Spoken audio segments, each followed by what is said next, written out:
Welcome to episode 35 of Full Throttle, the Presidio Group's automotive industry podcast. I'm your host, Jason Stein, Director of Multimedia and Events at Presidio.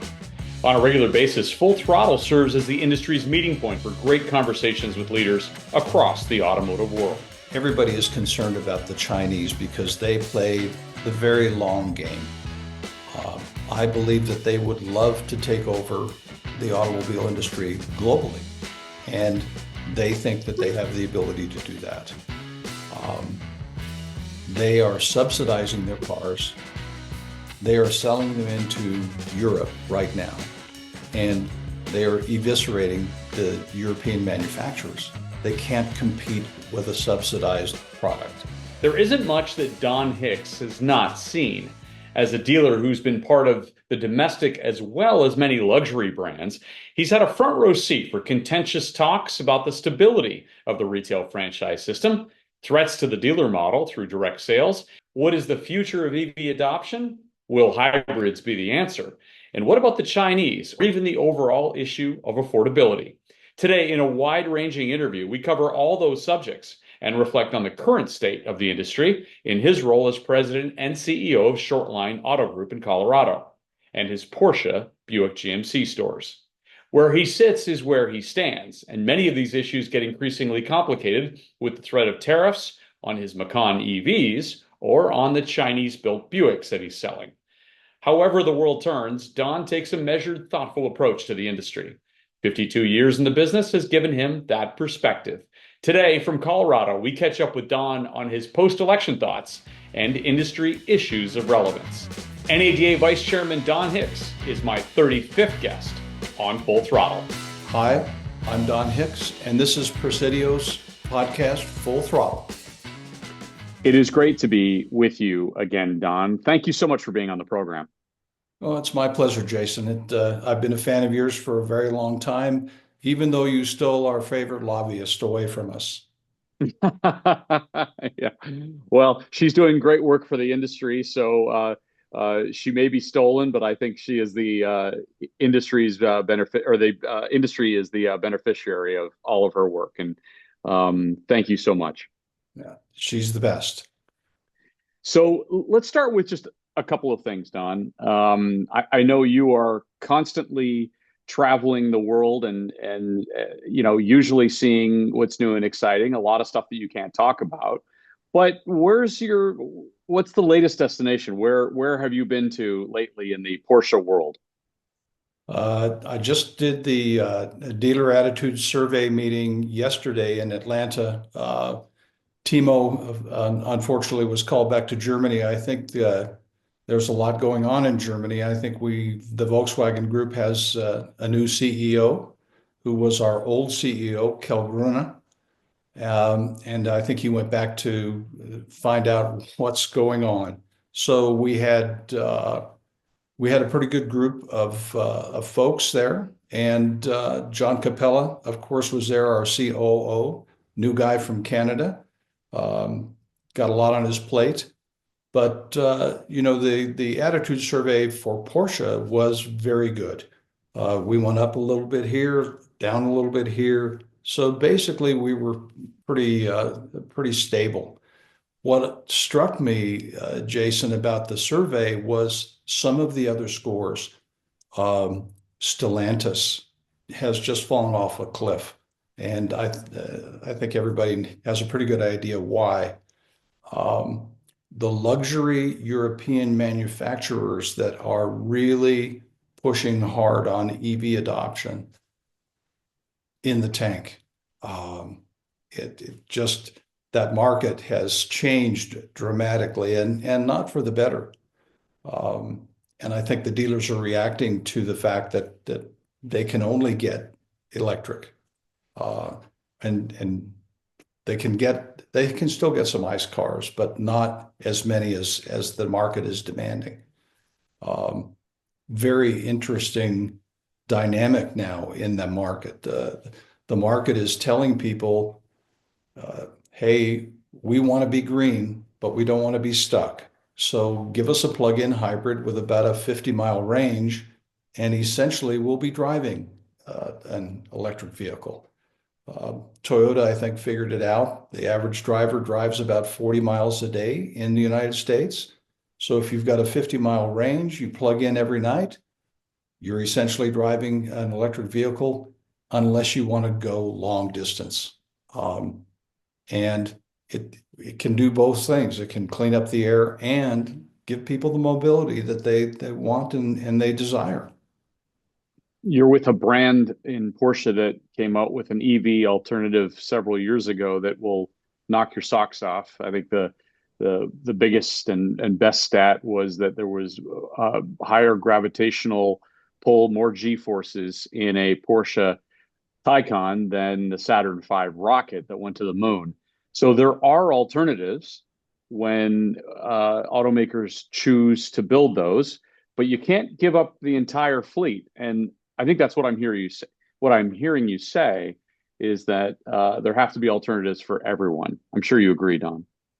And there has to be. And, if you're not ready to adopt the electric vehicle lifestyle where you plan your life around your vehicle's charging needs instead of you planning your life around your car always being ready for you, you're not a candidate for an electric vehicle. They're a great second car. They're a lot of fun to drive. The Turbo S Taycan will.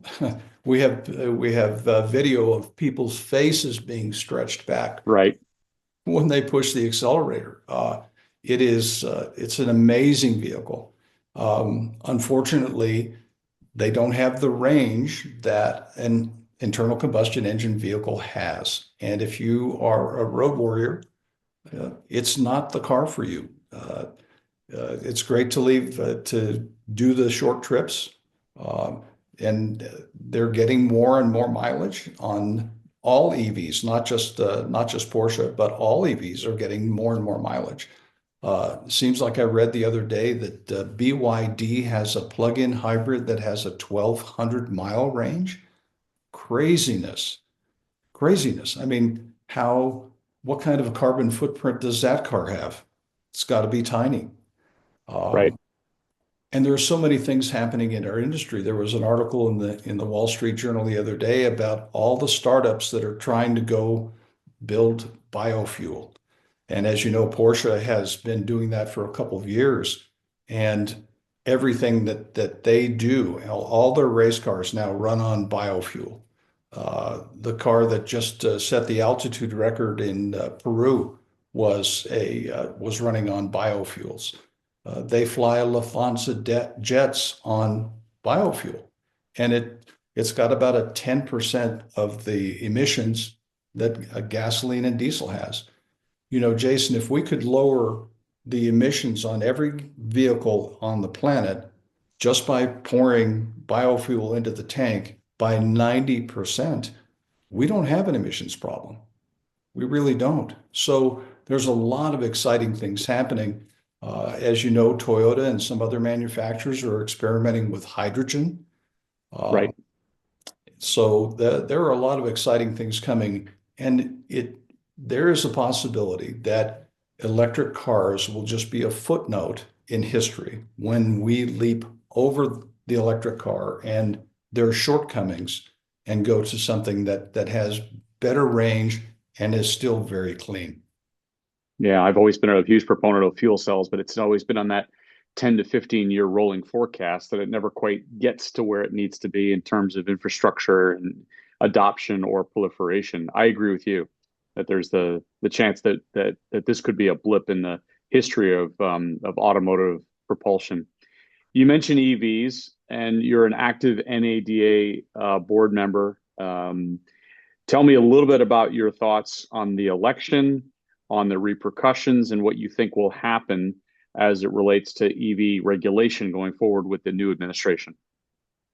Well, I think the one of the things that President-elect Trump mentioned in his campaign was, "I want you to be able to drive the car that you want to drive, not the car that we insist that you drive."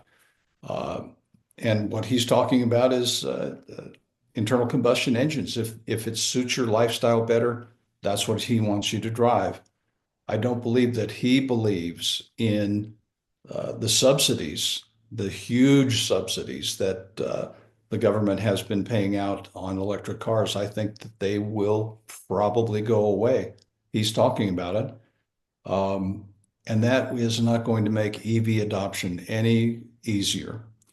I believe the other thing he was going to do is instruct the EPA to change the curve on EV adoption. They have it near vertical, and there is absolutely no way that the industry, even if they wanted to, can do that. So I believe that they will flatten that curve. We will have adoption of cleaner vehicles each and every year, but it's not going to be vertical. I think that's going to change that. Uh, it's going to be interesting. As you know, Bernie Moreno got elected. Very articulate young man, understands the car business because he was a car dealer. He has an agenda. We have his ear as automobile dealers. Um, they need to take care of our industry. And when I say take care of it, I don't mean subsidize it. I mean just get out of the way and let us do what we do. If we can turn over the fleet faster, the air will get cleaner. Um, as you know, in Colorado, we have the Clear the Air Foundation, and we take pre-1990 vehicles off the road. For every one of those we take off the road, Jason, we can put 100 2024s on the road and have the same level of emissions. So it's our idea, clear out the old stuff, get the newer, cleaner cars, more efficient fuel economy, get them on the road as quickly as we possibly can, get as many plug-in hybrids on the road as we possibly can. And if we can have a hydrogen-powered car, that would be great. That'd be great. The fuel cell cars, and they're testing them. So let's see what happens. What else is on NADA's agenda, Don? What are you looking at as you consider the next couple of years? One of the things that we have been laser focused on is the Federal Trade Commission's CARS rule, where they Right. want to change the way that people shop for automobiles. Uh, when somebody walks onto the dealership lot and the customer gets introduced to a salesperson and they chat a little bit, and if the wife says, "Wow, that's a pretty car. How much is that one?" The whole process has to stop, and you have to disclaim and explain and show prices and annual percentage rates. Oh, well, that's more expensive. How much is that one? And you have to go through the whole thing again. The record keeping is onerous. They want every text, every phone call recorded. Can you just imagine? And it was under the guise of making automobile shopping easier. Uh, it's not easier that way. It takes a whole lot more time, and the fine is $41,000 per mistake. So if your salesperson makes a mistake, it's $41,000 potentially that you have to pay because he didn't record the text to Mr. and Mrs. Stein. It's crazy. So we believe that Lena Khan, her resignation will be accepted. And we'll have somebody else in there that doesn't need to push so hard on regulations. So that's going to change. We already have a transition team that has worked with the Trump administration the last time. Um, what we do, not knowing who was going to win, we have a transition team working with the Harris, the potential Harris administration and the potential Trump administration so that we can get our issues in front of them early, before January 20th, so they know what to expect from us and what we are looking for, what we need. Very important to do that. Um, Scout has been a burr under everybody's saddle that has a franchise. NADA has drawn a line in the sand and they say, we're going to support our dealers. We support the franchise system. That's what NADA is all about. We are going to support the dealers. We'll support them in and out of court to try and make them understand that the franchise system is actually the better way to sell and service cars, and it's better for the customers. We just finished a survey that we commissioned. For years and years, we've heard from the manufacturers that having dealers is very expensive for them, and that that they spend so much money taking care of us. We thought, let's find out if that's so. So we did a 1 year survey and we investigated. And as it turns out, we're less expensive than the manufacturers doing it themselves. A perfect example is Elon Musk, who, when he first brought his cars out, said, "Oh, I can fix any car with just a few strokes on the computer." Well, Elon, that happened right up until you had to replace the rotors on your cars and the calipers. Right.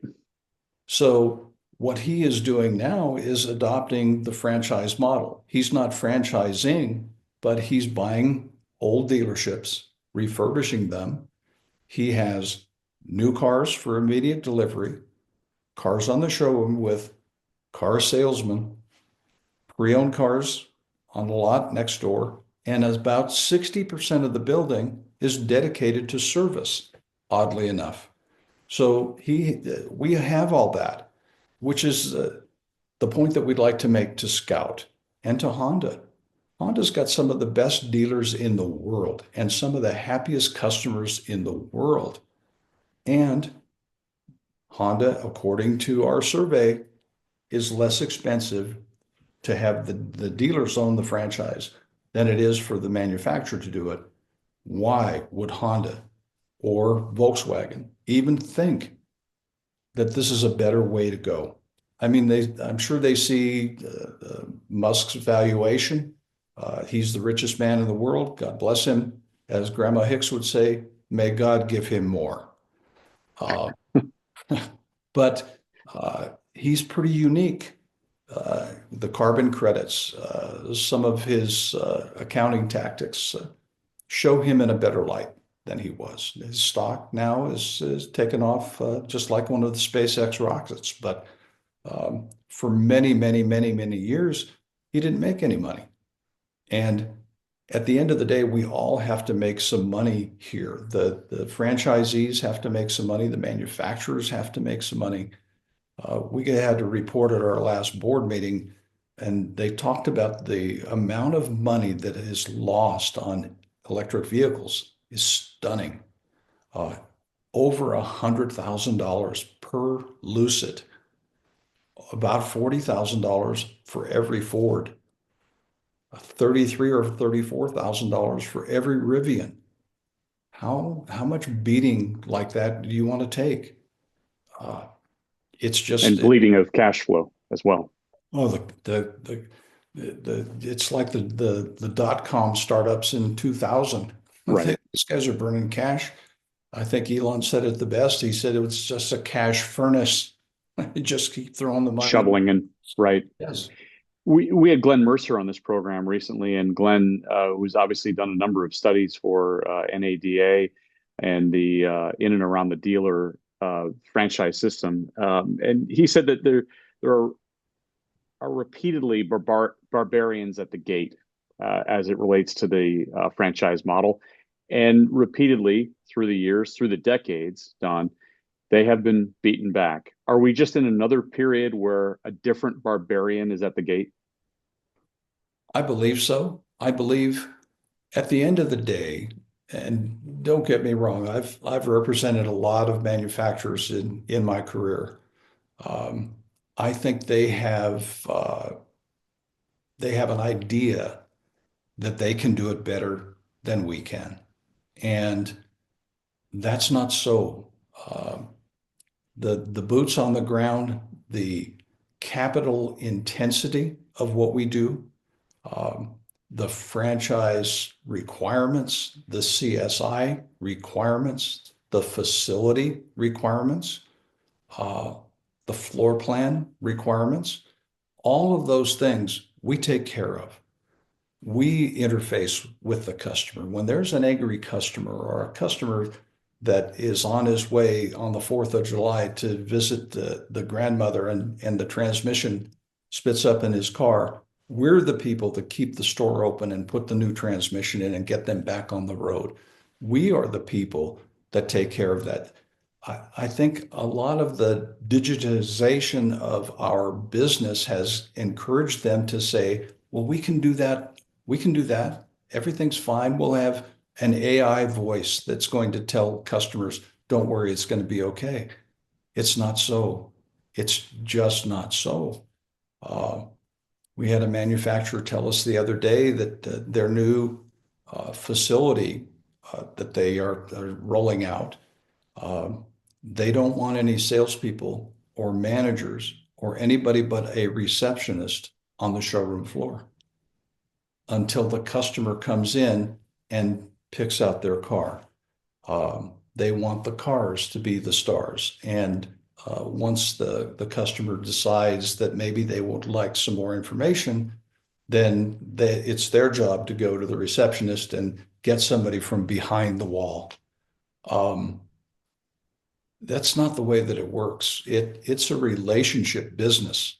I don't care what anybody says. I've been doing this for 52 years, and I work on the showrooms on Saturdays and talk to customers, and they're looking for somebody to take care of them.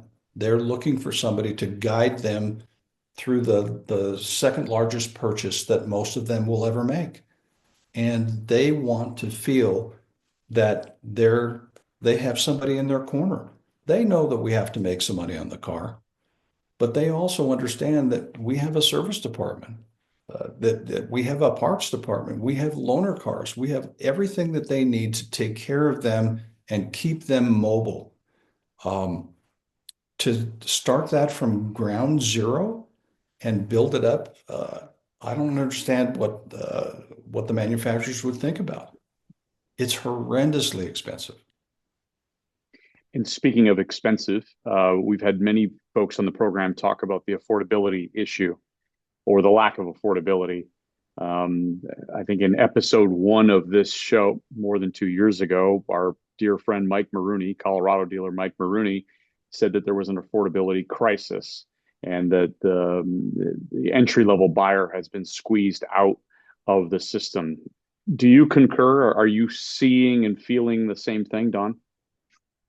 It's every day, Jason. You walk into the showroom and you talk to people and you talk about what it costs to buy an automobile nowadays. And the unseen problem that we may not recognize every time is most people have a mortgage. It's PITI, principal, interest, taxes, and insurance. Those people are getting notices from their mortgage company. Their taxes went up and their insurance went up horrendously. And they're going to have to make more in a payment. We've seen people whose house payments have gone up almost $1,000 a month just for taxes and insurance. That's a car payment and an insurance payment for the car.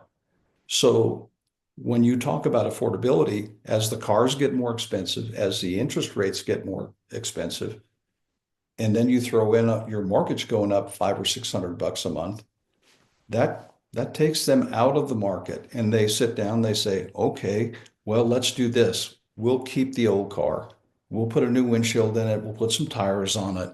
We'll fix that noise in the back, the transmission, and we'll just keep it, which is why the fleet now is about 12 years old. The average car on the road is 12 years old. It's a testament to the way that automobiles and trucks are built now. You know, back in the day, you got a car with 100,000 miles, it was finished.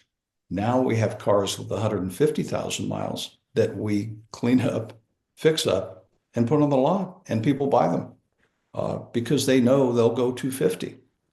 Um, it's so they have an option, but they're forced into that option of keeping their vehicle because the house payment has got to be made. Uh, it's of course we joke with them. We say, you really need to get the car because if you understand, you can sleep in your car, but you cannot drive your house. So that's kind of our first rule. Um, they usually laugh for just a little bit, and Right. then they say, you're going to have to get that by my wife. So let's talk about another major issue that I'm sure is on your mind and NADA's mind, the Chinese. How are the Chinese changing the landscape of vehicles that are either sold in different markets or that could be manufactured in this market? Well, first of all, everybody is concerned about the Chinese because they play the very long game. I believe that they would love to take over the automobile industry globally, and they think that they have the ability to do that. Um, they are subsidizing their cars. They are selling them into Europe right now, and they are eviscerating the European manufacturers. They can't compete with a subsidized product. That's why I think the administration is talking about tariffs as much as 200% on Chinese cars for us. Now, how does that affect us? Well, Buick GMC, we get Envista and Encore from China. From China? Yeah. Will those tariffs apply to Chinese manufactured vehicles that are sold by American franchisees? That's going to be a question.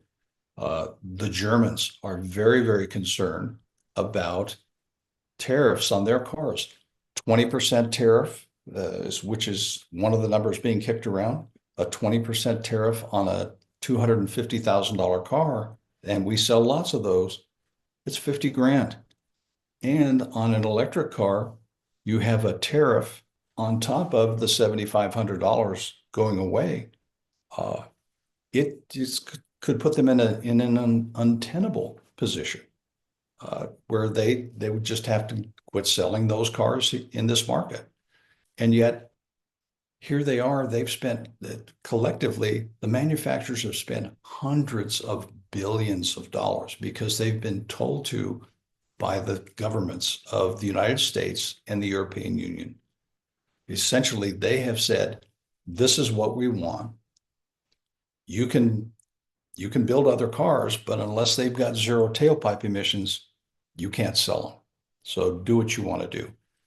They're forcing everybody into electric cars. And every study that I have seen, Jason, it doesn't make any difference. It doesn't make enough of a difference in the planet. It's not going to limit global warming. It's not going to happen. There are too many things in play. I'm reading a book now called False Alarm, and this is by a Norwegian scientist, and he said some of this stuff is going to happen, but if we dismantle everything that we're doing and we don't have the tax money to fix some of the things that have happened, we're going to be in worse condition. And if you look at it, it's just not going to change. You can't do it quickly enough. You can't have 100% adoption. You can't do it, which is why I'm so high on biofuels. If biofuels with a 10% footprint instead of 100% footprint of emissions, that'd be great for us. Lower the emissions 90% just by what you put in the tank, be perfect. You're an enormous fan of cars in general. I think you're a car guy, and I've seen you at Pebble Beach numerous times, both you and your wife, Lori. Tell me a little bit about your own private interests. And I know you're a big Porsche fan, right, Don? I've been a Porsche fan for a long time, and I have a little bit of collection, a little bit of a collection of cars, Porsches, and they're all speed yellow, every single one of them. And As which they should be. a little in my world, that's what they should be. I love yellow Porsches. I've got a 356 and I've got a 918 and everything in between. And I've got a couple Singers. I've got a Roof. I've got an Emery. I love the hot rod Porsches. Yeah. They're just amazing. And my wife says, you're like a diabetic that owns a candy store. Uh, and I think she's right. And I'm the luckiest guy on the planet because I married a girl that loves cars. She's got her own car that she takes to the track, and she understands. She gets it. I saw a T-shirt the other day that and we were at a charity rally, and a guy was wearing a T-shirt that says, "One wife, many cars." Wonderful. Yeah, he's my Wonderful. kind of guy. My kind of. Wonderful. Well, you're our kind of guy. Don, thanks so much for being on the program. Thanks for sharing some thoughts on the industry. More importantly, sharing your thoughts on Speed Yellow. Yeah, well, Speed Yellow is the deal, and we we looked the other day. There was an article on collector cars, and they showed the days in stock of Speed Yellow cars was minuscule. So of course I had to share that with my managers because they all give me trouble about Speed Yellow, but fun cars. They're fun cars. Wonderful. Thank you for being on Full Throttle. Really appreciate it. We'll see you at NADA, New Orleans. I look forward to that. Give our best to Melissa, and we'll see you soon. That's the 35th episode of Full Throttle, and a special thank you to my guest, Don Hicks, President and CEO of Shortline Auto Group in Colorado and an NADA board member. Thanks for listening. For a library of these episodes with industry leaders, go to thepresidiogroup.com. I'm your host, Jason Stein. We'll talk to you again next time.